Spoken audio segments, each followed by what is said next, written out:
ఈరోజు రావణపూడి గ్రామంలో సెంటర్ నుంచి డ్యామేజ్ ఎస్టిమేషన్ కోసం వీళ్ళు రావడం జరిగింది. వాళ్ళని కలుస్తానికి మేమందరం కూడా ఇక్కడ చేరుకున్నాం. మొత్తం వాళ్ళు కూడా పరిస్థితి అంతా పరిశీలించారు.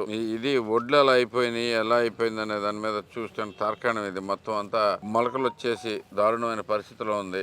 ఈ పరిస్థితి కారణాలు ఏంటనేది అయితే వాళ్ళకి అనుకోలేదు, కానీ అట్లీస్ట్ డ్యామేజ్ అంచనా వేస్తున్నారు అనుకుంటున్నాను. అది కూడా మనకి ఇక్కడ ఉన్న అఫీషియల్స్ ఇచ్చింది ఆర్డీఓ గారు అండ్ ఎంఏఓలు వాళ్ళందరూ ప్రిపేర్ చేసి ఇచ్చారంట. ఎన్యూమరేషన్ స్టార్ట్ చేసాము నిన్నటి నుంచి అని చెప్తున్నారు. ఆ ఎన్యూమరేషన్ అయిపోయిన తర్వాత టోటల్ గా ఎంత వస్తుంది ఏమొస్తుంది అనేది ఇప్పటికీ ఇంకా ఐడియా రాలేదు. ఆల్మోస్ట్ 10 రోజులు పైన అయిపోయింది. తుఫాన్ అయిపోయి కూడా చాలా దారుణమైన పరిస్థితి. మేము కూడా డ్యామేజ్ ఎస్టిమేషన్ చేసుకుని సుమారుగా 28,000 ఎకరాలు దెబ్బతింది గుడివాడ నియోజకవర్గంలో అని చెప్పి అంచనాకు వచ్చాము. దాని మీదే పంట నష్టం అంతా వాటిల్ని అనేది వాళ్ళకి కూడా రిప్రజెంటేషన్ ఇచ్చాము. వాళ్ళు సరైన యాక్షన్ తొందరగా తీసుకుంటారని ఆశిస్తా ఉన్నాం. ఎందుకంటే justice delayed is justice denied. So తొందరగా తేల్చండి. రైతులు చాలా ప్రాబ్లం లో ఉన్నారు. ఈ రోజుకి ఈ బ్లాక్ గ్రామ్ సీడ్స్ వస్తున్నాయో రావట్లేదో తెలియని పరిస్థితిలో ఉన్నారు. మినువులు ఇస్తారా లేదా అనే పరిస్థితి ఎవరికి ఐడియా లేదు.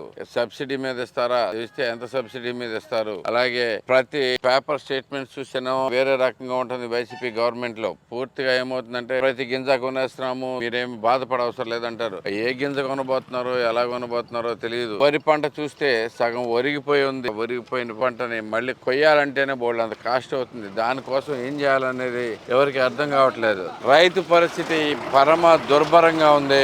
మనం ఈ రోజుకైనా కానీ కళ్ళు తెరిచి రైతును ఆదుకునే చర్యలు ఇమీడియట్ గా జరగాలి. ఇంకా మినువులు పంపిణీ అనేది జరగట్లేదు. జరగడానికి వాళ్ళ దగ్గర రెడీగా కూడా లేదు. ఎంత ఇస్తామనేది ఇంకా చెప్పట్లేదు. మీరు అర్జెంట్ గా అయ్యా ఈ రైతుకి ఇచ్చిన ఏ రూపాయి నష్టం అవ్వదు. మీకు మళ్ళీ చెప్తున్నాం, రైతుకు వచ్చిన ప్రతి రూపాయి మళ్ళీ తీసుకెళ్లి పంట మీద పెడతాడు, పొలం మీద పెడతాడు. ఆ డబ్బులు ఏమి వేస్ట్ అవ్వవు. ఇమ్మీడియట్ గా ఇవ్వాల్సిందేదో కానీ ఇచ్చేసి వాళ్ళని ఆదుకోవాల్సిందిగా కోరుతా